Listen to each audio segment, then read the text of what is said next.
안녕하세요. 복일교회 이명기 목사입니다. 오늘은 사도행전 20장 묵상입니다. 본문은 에베소에서 드로아를 거쳐 마게도냐와 헬라 지경으로 갔다가 다시 마게도냐를 돌아 드로아에 이르기까지의 대략 1년간의 바울의 전도 여행을 압축하여 보도하고 있습니다. 바울이 마게도니아에서 교회를 세운 도시는 빌립보, 데살로니가 그리고 베레아였습니다. 바울의 이미 전도했던 것을 재차 방문하여 살피며 돌보는 세심한 배려는 그가 성도들을 향하여 부모의 심정을 가지고 있었기 때문입니다. 오늘 우리 성도들도 바울의 이 심정을 가져야 합니다. 바울이 고린도에서 석 달을 머문 후 배를 타고 수리아로 귀환하려 할 때 유대인들이 그를 해하려고 공모하였습니다. 바울을 해하려는 유대인들의 음모와 흉계는 바울이 가는 곳마다 멈출 줄을 몰랐습니다. 이것은 표면적으로는 사람들의 방해와 핍박처럼 보이지만 실상은 유대인들을 통한 사단의 역사였습니다. 성경은 사단이 하나님의 최종 심판을 받고 영원한 불못에 던져지는 마지막 순간까지 하나님과 교회를 대적하는 존재로 기록하고 있습니다.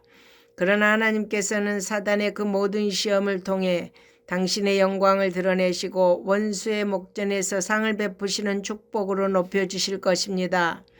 본문에는 바울이 아시아로 향하는 길에 동반했던 사람들의 이름들이 기록되어 있습니다.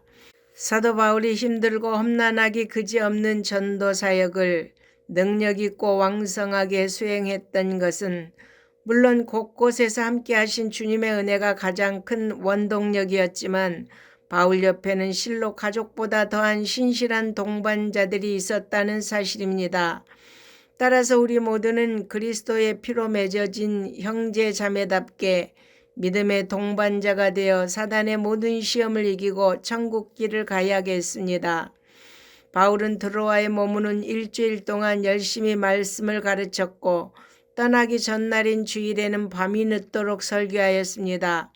바울은 마지막 설교라고 생각하고 할 수 있는 대로 더 많이 성도들에게 복음을 가르치고자 하였을 것이고 드로아 교회 성도들은 다시 바울의 설교를 듣지 못할 수도 있었기 때문에 하나님의 말씀을 사모하는 간절함이 있었습니다.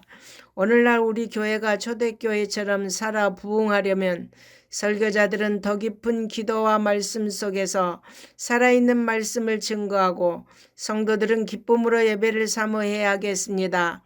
그런데 뜻하지 않은 사건이 발생했는데 유두고라는 청년이 창문에 걸터 앉아 졸다가 추락사를 한 것입니다.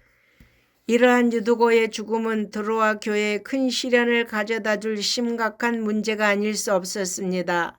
그러나 바울이 성령의 능력으로 유두고를 다시 살림으로 성도들이 살아계신 하나님의 능력을 체험하는 계기가 되었고 드로아 교회 성도들은 고난과 핍박 속에서도 능히 인내할 수 있는 더 굳건한 믿음을 얻게 되었습니다. 여러분, 드로아 교회를 지켜주신 주님의 은혜의 손길이 오늘 우리에게도 함께 하심을 체험하면서 주님 나라 확장에 앞장서야 되겠습니다.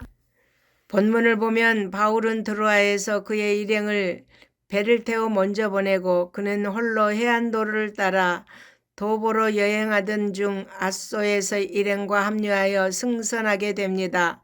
드로아에서 아소까지는 약 32km 되는 거리로 바울은 이 거리를 혼자 여행하는 동안 자신의 사명을 재다짐하고 예루살렘에서 받게 될 위험과 환난에 대비해 하나님과 깊은 영적 교제를 나누었을 것으로 짐작됩니다.